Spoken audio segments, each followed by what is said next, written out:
I'm gonna give y'all a story, man.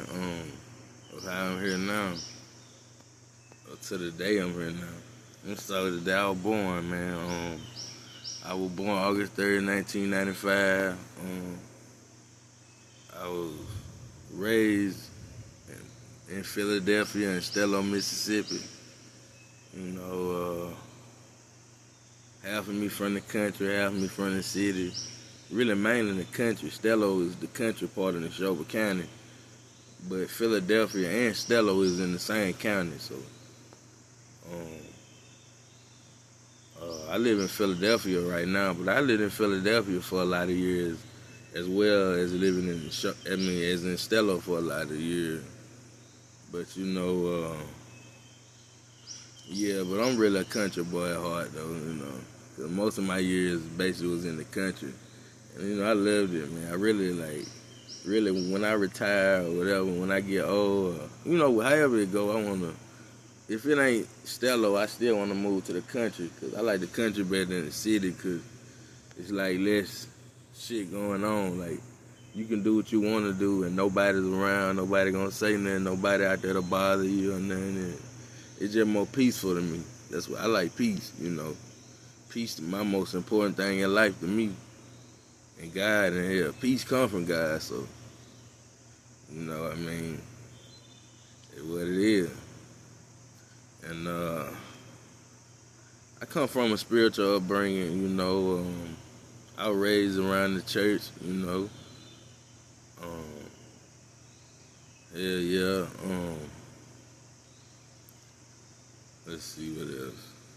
I'm trying to get y'all a storyline, like a date wise, like in order, basically what I'm trying to say. When I was younger, I went to Neshoba Central for most of my part of my life.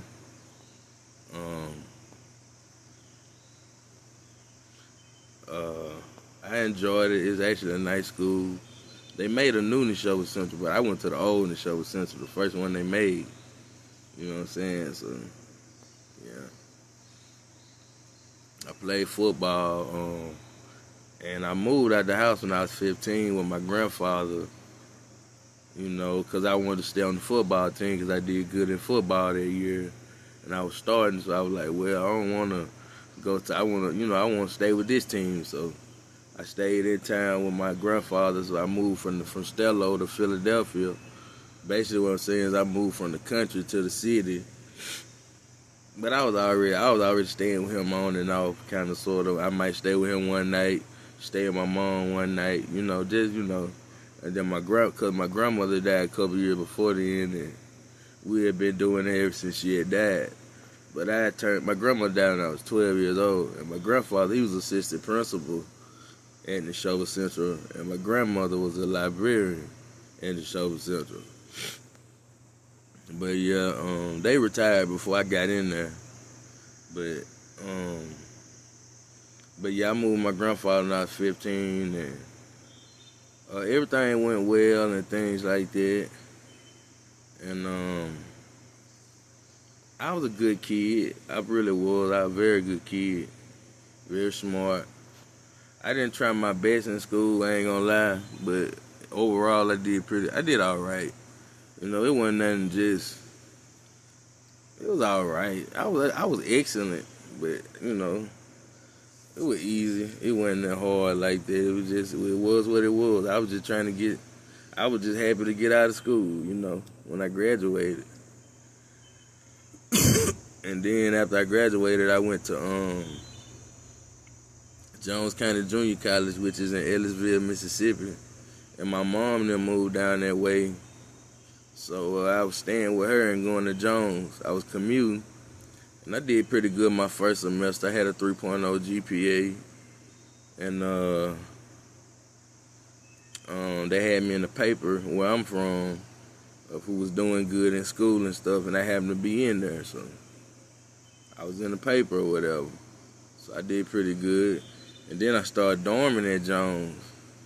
And things, my grades went down. But it is what it is, I just quit going there. I quit being so dedicated, Cool, before I started dormant, I was commuting, which if you don't know what commuting mean, it mean driving back and forth to school every day. I was like, if I'm gonna be driving, I might well make these grades. I ain't finna do bad and drive back and forth and waste all this money. I could be doing something else. So I was like, something else. Excuse my language. On my what's it called? Excuse my language on my I forgot the word. But what basically I'm saying is something else. I could be doing something else. So I ain't gonna waste my money and spend all this money and not make good grades and fail these classes. So I was very diligent on that, so I did good at that.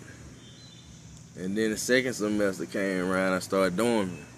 Didn't do good. I got withdrew from a couple of my classes. Things went downhill. And then my second year of college, I moved back to where I was from because I didn't like it. I liked Jones, but I didn't know nobody down there, and it was boring, you know. It really was. And so, but they got great teachers. It's a great college to go to. But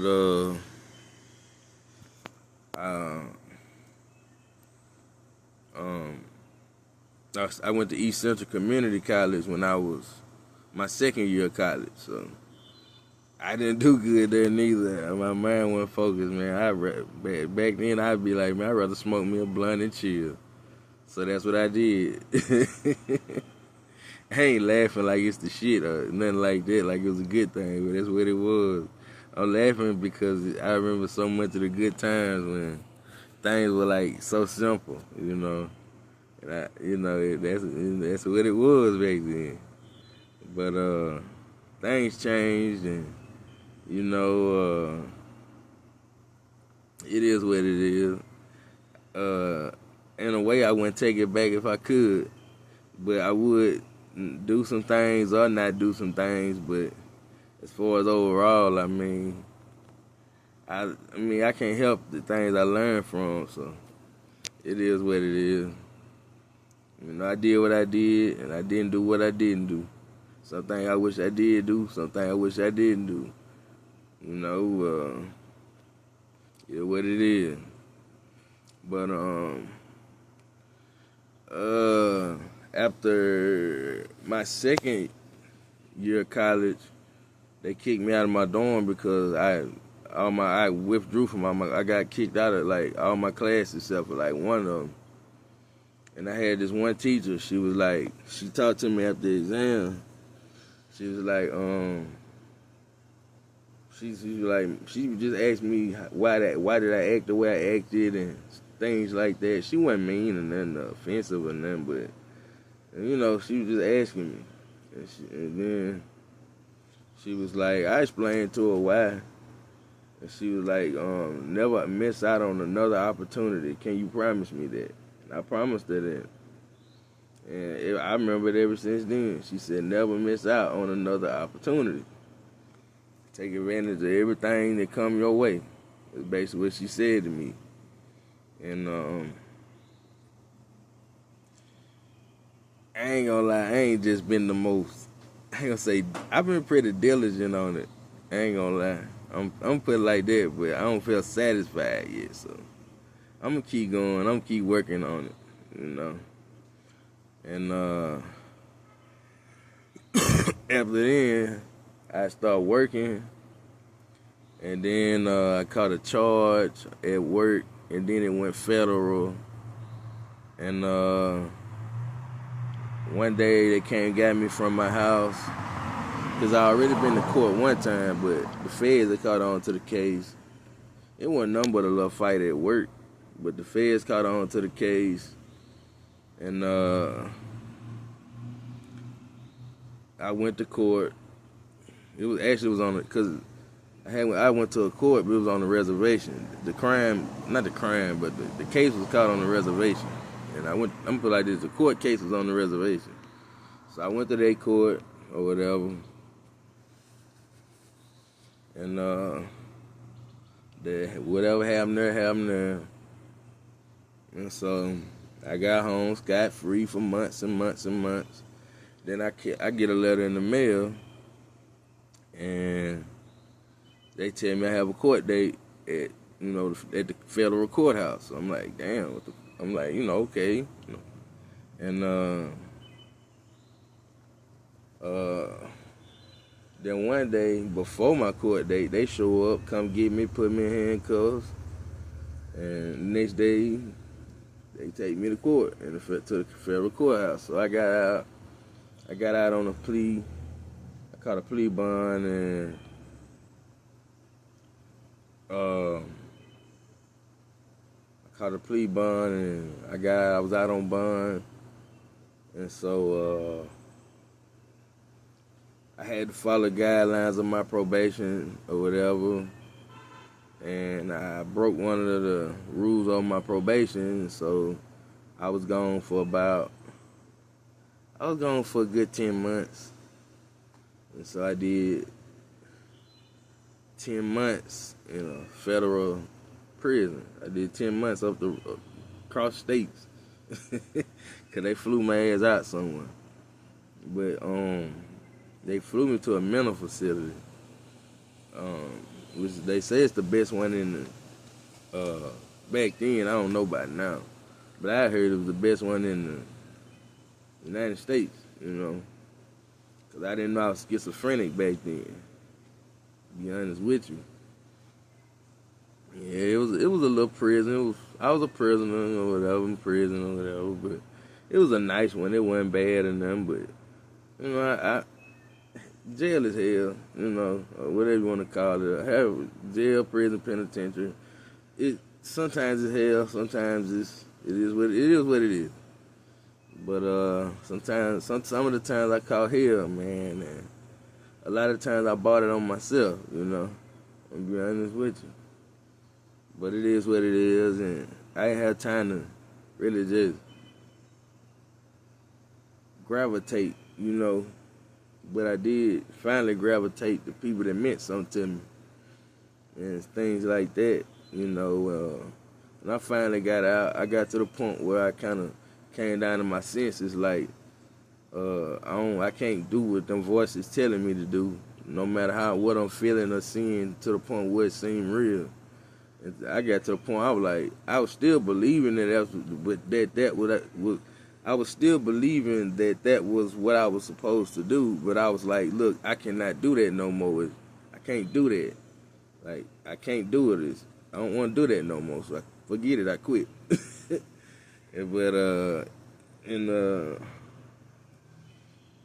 it was depressional, thinking about, like, because I'm thinking God telling me to do this, because I'm hearing and seeing and feeling things. And I'm thinking God telling me to do this. So I'm like, dang, man, I can't do what God telling me. I'm going to hell.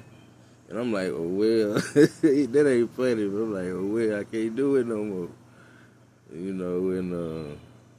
But I do thank God for getting me out of this situation. So I finally get out, I started back doing the same thing in like the next year or two, which it was worse though. So they said then the next 2 years, 3 years, I was in and out of jail a little bit. I got to drinking a lot. I got to a point where I couldn't sleep other than like 2 hours, and I'd be up for the rest of the day. Sometimes I didn't sleep at all. And, it get depressing though when you can't sleep, To be honest with you, it get very depressing. The hours and shit, excuse my language. You get to get in there thinking, and you can't find nothing to think about. Them hours and hours and hours pass by. It go by fast sometimes, but it's like when that nighttime hit, when everybody go to sleep, and you the only one that can't sleep, man, that shit get depressing, man. But I finally got better, man. I know this one time, the last time I really got in a bad situation is I harmed myself pretty bad, and I was in ICU. I don't know how long. I don't even remember. And I was in there, and I finally got out and got better, got well, and now I'm doing better, man. Now I go to Wings every day, and I'm doing pretty good. Um, I'm on medication or whatever, but blasé with that. But I'm doing pretty well, man. And it might sound bad how I'm saying it, but I'm doing well, doing very well. Like I'm doing better than I've been doing in years, man. I feel good, everything, you know. And if it wasn't by the grace of God, I wouldn't be here right now talking to you, man. I'd be, no telling where I'd be. I don't know where I'd be. You know, I just thank God for being here today and talking to y'all, man. Y'all my biggest inspiration, man. Yeah, man.